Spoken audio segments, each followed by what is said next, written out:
There is a garden, there is a city, and there's a kingdom of God.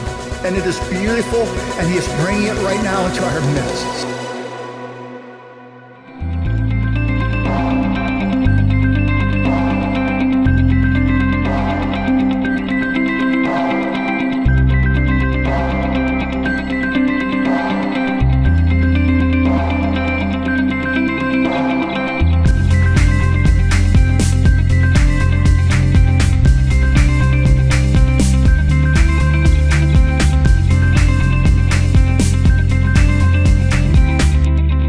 Morning. And welcome to those who are over in the Life Center as well, and a special welcome to everybody joining us on live stream. We are, as Kendall mentioned, in our final message of our Grow series, and a lot of times I say the final message, and I kind of hold things a little bit loosely, not sure what I want to talk about. Try to discern that in light of all that we've been mentioning in the previous weeks. And so today, there's a number of things I want to talk about. A few will be reminders, and then a number of other things will be kind of new. And so I've got a 10-point message for you this morning. And we're going to get done in 30 minutes. Yeah, pretty amazing, isn't it? And but they're grouped in three groups of three, and then I have a final point 10 to sum everything up. The first group of three, though, is most significant. It's foundational. It creates the framework that we all need if we are going to wind up being in a persistent, lifelong mode of learning and growing. Very simply, we've already told you that God is working right now for your growth. A few weeks ago in Romans chapter 12, we saw that God is working to bring the best out of you. He's working to make this well-formed, this deeply formed maturity in you. He's doing that every single day of your life. And we also read at the very beginning of this series, when we launched it, we talked about Philippians chapter 1, verse 6, where the Apostle Paul is so excited. He says, I am convinced of this, that this God who has begun this work in you, and he's doing it day after day, he is going to take it to this flourishing finish. So not only is God working right now, but he's working with a very clear intention and purpose about where he is going to take you and I. And so that is the framework and foundation that makes all of our contributions to this growth thing possible. God is first and foremost at work. Now here's the second thing. It's very close, but just needs stated a little differently. And that is, Jesus is our inspiration for all of this. He's our inspiration. He is our model. He is the source. He is the strength. He is the wellspring. We read in Hebrews chapter 12, Verse 2, keep your eyes on Jesus, keep your focus on Christ, who both began and finished the race that we are in. And then I love this language, study what he did, study how he did it. Just pay meticulously close attention to this one called Jesus as your inspiration, as your model, and as the one who's going to wind up giving you all that you need to follow him in his way. Now, we're going to come back to Jesus at the very end of the message, but we are so aware of Jesus when he said in the Gospel of John that my Father is always at work, and I too am working to this very day, and Jesus never stops partnering together with you for you to grow to this flourishing finish that he has. Okay, that leads to the third thing, and that is, if that is so, we can't just say, okay, that's great, God's doing something, and now I can sit back and relax. The third point is we have to choose to grow. Yes, God's at work. Yes, God has a plan. Yes, God has a purpose. Yes, God is highly involved actively in your life. But God doesn't want to work in spite of you. I mean, every now and then he has to do that, right? I mean, we're making such a mess of things that God says, oh man, I just have to work around you, have to work in spite of you. But that's never God's intention. What God wants to do is he wants to work in us, he wants to work with us, and he wants to work through us.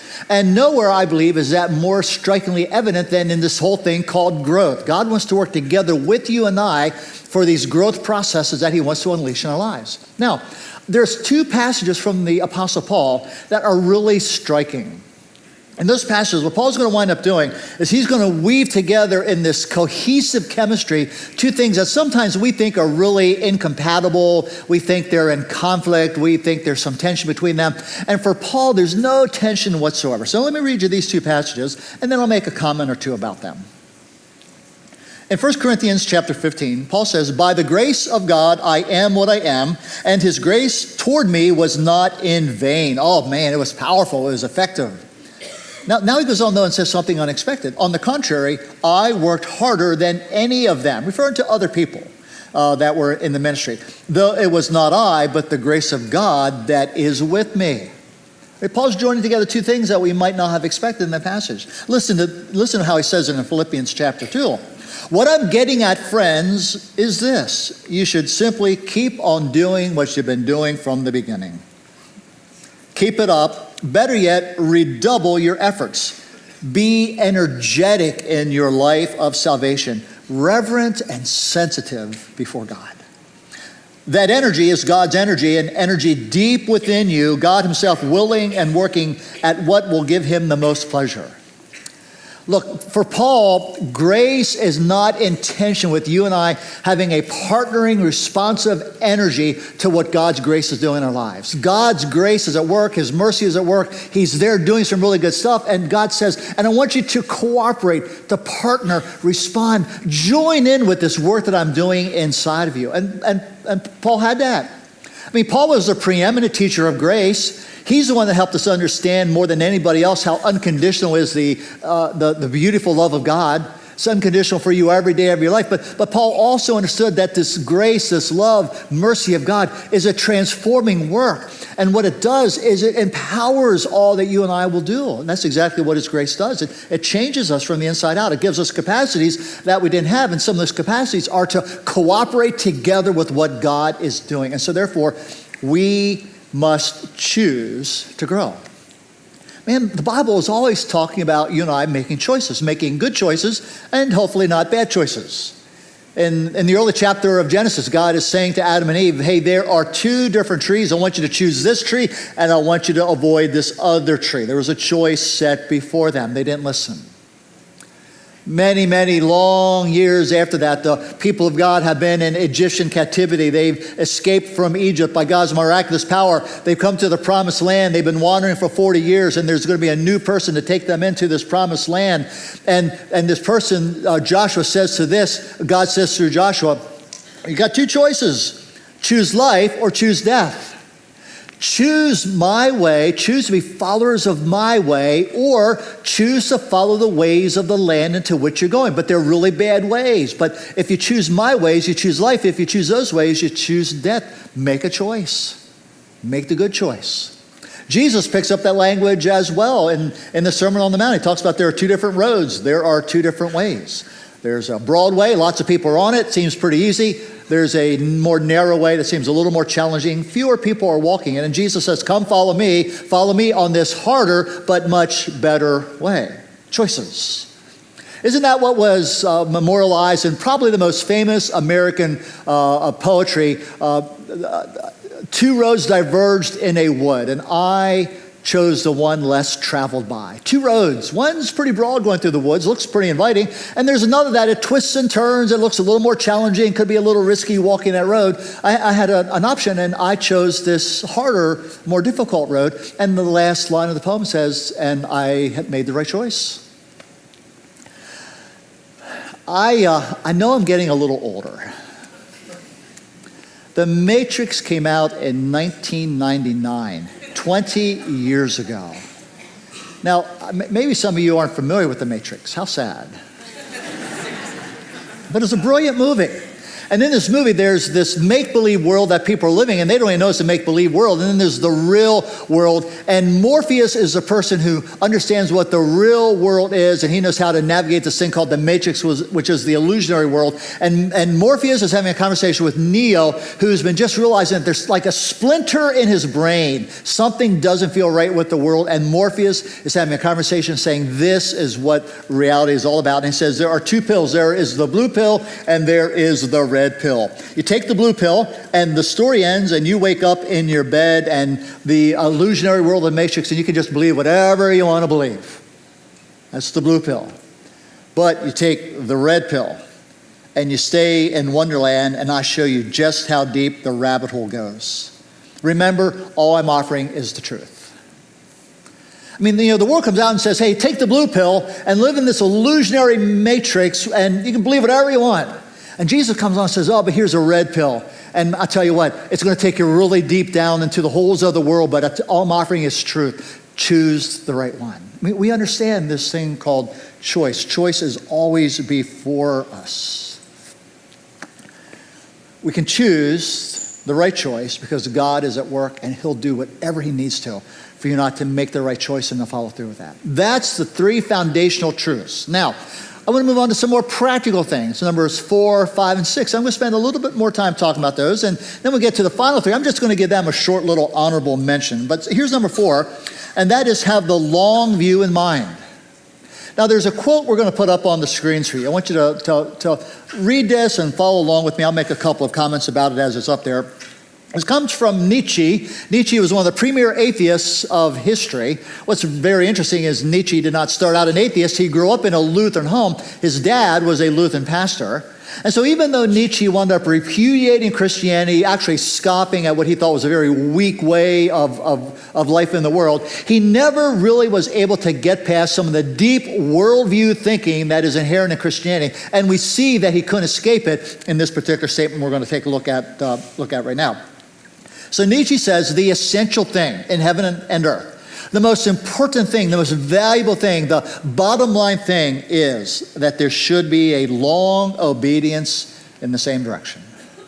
All right, maybe you don't like the word obedience, so put in a different word. There should be a long love in the same direction. Isn't that what marriage is, a long love in the same direction?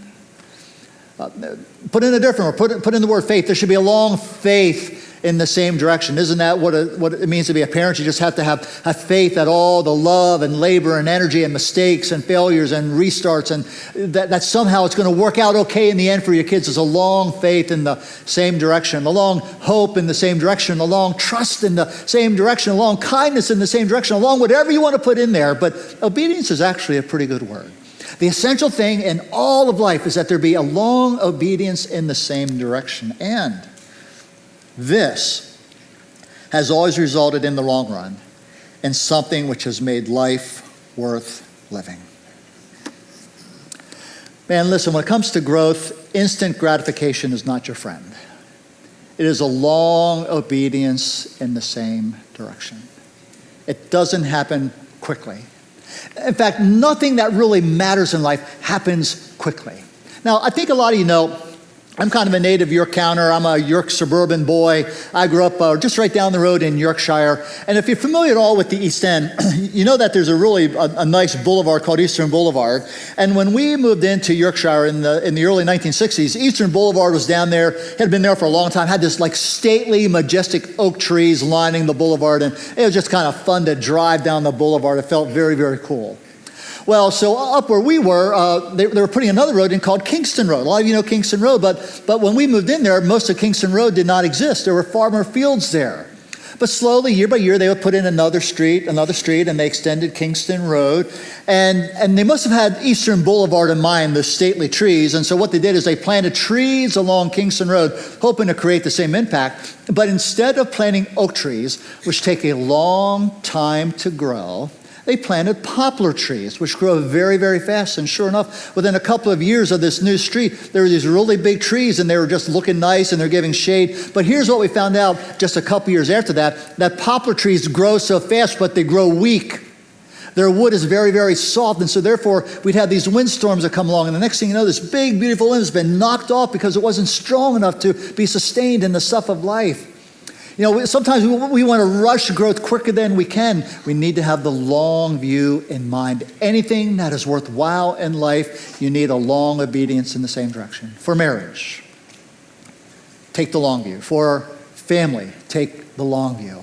For your health, have the long view. For breaking bad habits and getting good habits established, have the long view. For intimacy with God, have the long view. For being a part of a community called the church that flourishes so much internally that we spill out into the world around us, we need to have the long view. All the things that matter require a long view. Hey, the Chicago Cubs baseball fans, they know all about the long view, don't they? 108 years waiting for a championship. 108. That was not only a long view, that was a multi-generational view. That's how long it took, 108 years. Okay, Oriole fans, relax. You've only been waiting 36 years since they won the last championship. You have to have the long view if you're an Orioles fan, don't you? they might win again. No, they might not. But if you think, you have to have the long view if you want to be an Orioles fan. If you don't want to have the long view, then you need to find a better baseball team other than the Yankees. Or maybe find a different sport. Try soccer, because it's probably more likely that the U.S. men will win a World Cup in soccer than the Orioles will win the next World Championship, right? Right? Penn State fans say, we're sitting with the long view in mind, okay? But look, isn't that true about all the things that are worthwhile? We have to have the long view and just wait and wait and wait. Patiently, faithfully, persistently. Long obedience in the same direction. Number 5. Be smart about your growth. Be smart. You have to be highly intentional about your growth, because you're finite. You have finite amounts of time, money, energy, resources. You're limited in everything, and so therefore you have to be very selective in what you choose to focus on, because what you focus on will expand greatly in your life. So you have to be really smart about what you choose to focus on. So let me just give you a couple of suggestions. So how about this one? Because we spend 25% of our adult life in work, don't you think it would be smart to focus on getting better and better at what you do at work? Don't you think it would be a really smart choice to grow in your development for your skills, your abilities, your mindsets, your tools, your resources, and trying some new stuff? I mean, one of the things I was always just amazed with Becky, she actually had a lot more courage on these things than I did. But there's signs that she actually jumped different careers, and she moved into this different career. And I'm thinking, well, you don't know a whole lot about that yet. To which usually the conversation went something like this: well, not yet, and that's not yet. But because she was a lifelong learner who knew how to grow and develop, anything she jumped into, she applied herself, and she got really good at what she did. I mean, that's her mentality. First of all, get better and better at what we already know how to do. And if there's some stuff you don't know how to do, well, then jump in. You don't know it yet, but you will. Man, make it a priority to figure out what it is you're going to do to keep on growing in this thing called work and vocation and career, because you spend so much time doing it. Or here's the second thing. How about relationships? I mean, all of life is relationships. We can't ever get away from relationships. And in fact, what they found is that probably the number one source of happiness or unhappiness is our relationships. And if that is so, if relationships are so omnipresent, if relationships are so significant for happiness or unhappiness, for meaning or for lack of meaning, then doesn't it just simply make sense that we would give some of our best growth energies to get really good at this thing called relationships? We all know what IQ is. That's like your intelligence quotient. Kind of they measure how smart you are. Many years ago, a psychologist named Goldman came along and said, well, not only is there IQ, but there's also EQ. He called it emotional intelligence. And he just opened up a whole new field of learning about how we get healthier emotions. And it wasn't too long after that when other people came along and said, well, there's also a social intelligence. There is also relational intelligence. And yeah, those things are really, really important. The Living Word is here to help you get smarter relationally. And so in 2020, by the way, doesn't that sound cool? Next year's 2020. I just like that, 2020. I'm going to say that a lot next year. Hey, it's 2020. In 2020, we're going to kick off 2020 with a whole Sunday morning series on relationships. Because we know how important they are, we know how hard they are, we know how much you enjoy them or how much you suffer through them. And so we're just going to spend the first part of 2020 helping you get a whole lot smarter and healthier and better in relationships. So that's work, that's relationships. And then how about just this? How about our faith? Our life with God, our connection with God, our worldview understanding of God and the scriptures, and the way we live and integrate all that we believe and know into our lifestyle. If that is so significant, and by the way, the very fact that you are here this morning and you come week after week, I know that it is. And what we want to do is we want to just be as smart as we can to help you be as focused as you can on growing in your faith. And so one of the things we wind up doing when we design these series, we design this series to help you focus on a Sunday morning about what the rest of the week should be. And then we create we call them sermon resources, where they are stepping stones to help you keep on thinking and focusing for the rest of the week. Because as you continue to focus, it's going to expand and get stronger and more consistent in your life. And from time to time, when we're doing this series, we do a couple extra blogs. We give some more reflections about some things we don't have time to cover on Sunday mornings. Pastor Ned Keene winds up creating small group resources so that small groups can actually work on the sermon materials and the devotional resource. So what we're going to wind up doing, starting on the second Sunday in September, we're going to just begin a massive concentrated focus on helping you grow in one very significant part of the Christian journey, and that is your identity and your image and what God thinks about you, what others think about you, and how you should be thinking about yourself. It's huge, huge stuff. We're just going to focus on that through September and October. So, be smart. Okay, the final point I'm going to just spend a little bit of time on is point number 6, and that is it just takes a lot of hard work to grow. If I said that instant gratification is not your friend when it comes to growth, nor is like spiritual attention deficit disorder your friend either. You have to be able to stay focused, and it's hard to stay focused because it's just hard to grow. But we read from the Apostle Paul that when God has given us His Holy Spirit, that means God has given us a spirit of love, a spirit of power, and a spirit of self-discipline. We have the ability to discipline ourselves to do the hard work of growing. Now, Becky and I have been gardeners for our entire married life. I really got interested in gardens when I was working with Pastor Steve, and in the early years when Livermore was really a lot younger and smaller, and we didn't have church offices. Pastor Steve had an office at his house, and I'd go over there, at least weekly, sometimes more often, for meetings with him there. He just had these beautiful gardens. I just fell in love with gardens, and I didn't realize how much work gardens took, but I found out. And as Beck and I were slowly getting our houses, and we've had a number of different houses over the years, we have spent a lot of time the first year or two just breaking in lots of new gardens, doing all the hard work to make these new gardens. We had some pretty extensive gardens in the different houses. And then what we found out is, yes, you had to do all the hard work to create them, but then you had to do all this hard work to keep them looking beautiful. But we put in the hard work, and they always look so really nice. But it comes time when we're leaving one house or we're going on to another area, and you have to sell your house, and people come and they love the gardens and say, "Oh, your gardens are so beautiful. How much time does it take to keep them up?" 15 minutes. And usually about 2 or 3 years later, I finally go back to just see what it was like. And you can tell the gardens look like they were spending about 15 minutes a week on the gardens. Listen, it takes hard work to grow a beautiful garden. It takes hard work to grow anything that really matters in life. And here's what's going on. Our culture is hard at work to keep you from doing the hard work about the things that matter. What our culture is doing is trying to get you to give most of your best energies and interests to distractions, diversions, entertainments, amusements, hobbies, pastimes. It's not that those things are bad, but when they become the center, the stuff that matters the most, then we wind up having seriously misplaced priorities, and we neglect to do the hard work about the stuff that matters most. I was on a website this past week, and I was just looking at the 25 top role-playing games. Now, I've never been a gamer. But man, I'm looking through these things, and I can see how people just lose themselves in the world of role-playing games. And man, you take 6 months to get good at one, and and next thing you drop down and go on to. You can just do it forever and ever and ever. I'm just not a gamer. But there are a couple of nice apps, like Pop the Bubbles. That's more my speed. I'm not a gamer. I'm a pop the bubbles kind of guy.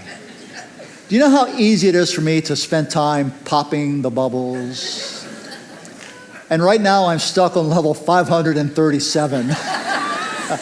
And I just want to get home and pop some bubbles to break past that. But listen, that's what our culture is doing to us. It's giving us so many amusements and diversions and distractions that we wind up popping bubbles instead of building marriages and raising kids and studying God's word and doing all the good stuff that matters, because popping the bubbles is so much easier and kind of fun.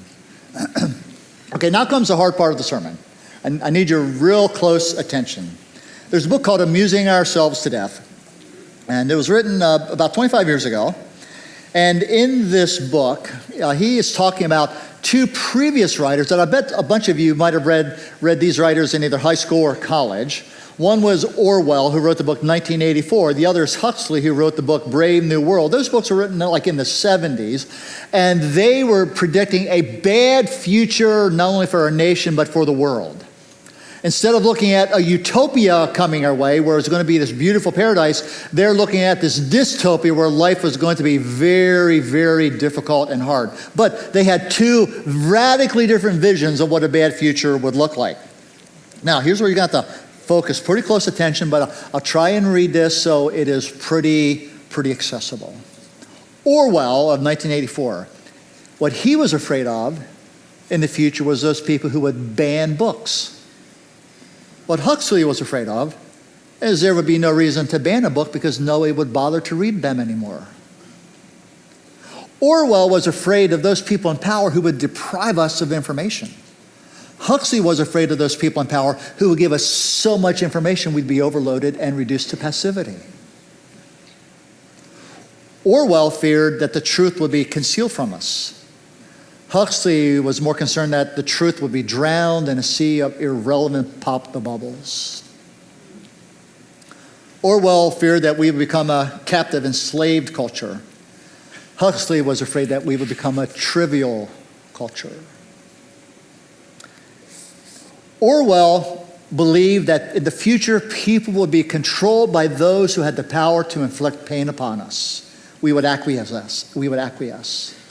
Huxley was much more afraid of those people who had the power to inflict pleasure upon us. In short, Orwell feared that everything we hate would ruin us, and Huxley feared, no, what you choose to love, that's what's going to ruin you. And 25 years ago, Postman wrote this book saying, this book is written believing that Orwell is wrong and Huxley is right. And as 25 years have gone by, it is so crystal clear. Orwell was definitely wrong and Huxley was definitely right. We are being ruined by the trivial pursuits that sap us of our energy, our motivation, our passion, our purpose, our energies to live. And if you remember back to the other week, it was like the world is just trying to always drag us down to its level of triviality when God wants to bring the best out of us, a well-formed maturity in us. Points 7, 8, and 9, just honorable mention, very, very quickly. Hey, listen, suffering, it hurts, it stinks, it's bad, but suffering because one of the most significant times of radical transformative growth there is. I bet I'm like most of you when we have grown more in times of suffering than any other time. If you're suffering, you have to find all kinds of resources to deal with your suffering, but you can also use that as a time of amazing transformation and growth. Point number 8. Find a mentor to help you grow. Last week, Pastor Garrett had a wonderful sermon talking about we need to be embedded in a community, and in these communities of faith and mutuality and warmth and friendship, man, growing accelerates. And I tell you, in addition to that, if you can find a mentor, that is somebody who's a little further down the road, somebody who knows a little more, somebody who's a little deeper, more formed, there's more of the best that's already emerged out of them. If you can find that person and get their help, your growth is going to accelerate. So in your place of work, find somebody who can mentor you to get better at what you're doing. In relationships, we have a whole group of people called pastors, and we have a counseling center, and the counseling center exists and is staffed with people who are really, really far down the road in this thing called relationships. And man, they know how to help you get a whole lot better in your relationships. Here's the only problem. Sometimes we wait so long to get the help we need. We've dug a really deep relational hole, and if we can be proactive and a little timely and ahead of time, get some of the help we need from these mentor counselors, we will wind up making one of the best investments of our time we can. And then find a mentor who can just help you grow in your faith. And all these new communities that are getting started, and small groups and mid-sized communities, there are people there that are really well along in the journey, and they are there to give you the personal help that you need as well. Number 9, always know and always take your next step to growth. So listen, if I were to talk to you out there in the lobby after the service and say, hey, tell me, what is your next step to grow? And you don't know what your next step is, you're not going to be able to take your next step. And so you have to know what it is you want to do. You have to know the area of your focus. You have to have a couple resources. And so if you say, hey, Pastor Brian, I know what my next step is. I'm going to start to take it this week. That's when growth begins to happen. If you don't know, you won't take it. And that's, I believe, what Jesus is getting at in Matthew chapter 7, when he just talks about, hey, these words of mine, they're powerful and they're transformative. But you have to be like these wise builders who take the words and put them into practice. They implement them, they execute them, they apply them, they wrestle with them, and they figure out how to take these beautiful words of the scriptures and weave them into one's life. And when you do that, when you know the next steps and you're taking the next steps, growth goes on and on. And so here's the final point. And this we're going to lead into our time of communion. Let's go back to Hebrews. Let's go back to Jesus. Keep your eyes on Jesus, who both began and finished the race that we're in. Study how he did it. And here's why. This is the part we didn't read before. Because Jesus never lost sight of where he was headed. That exhilarating finish. And another place we've already told you, Paul calls it that flourishing finish in and with God. Because Jesus never lost sight of that. He could put up with anything along the way. He could put up with hardship. He could put up with all kinds of bad things going on. He could put up with the cross. He could put up with the shame. Whatever. He could put up with it because he knew that in all things God is working to take Jesus to the flourishing finish. And so when we find ourselves flagging in our faith, struggling and bogged down and mired, and go over the story of Jesus again, line by line by line. Go over the Jesus story. And that's going to shoot adrenaline into your souls. You know, at the core of that story is the cross. At the core of that story is a body broken and blood poured forth for us. That's at the core of the story. At the core of that story is a love that's stronger than death and a grace that is wilder and wider and stronger than all the sin and evil in the world. That's what this is all about.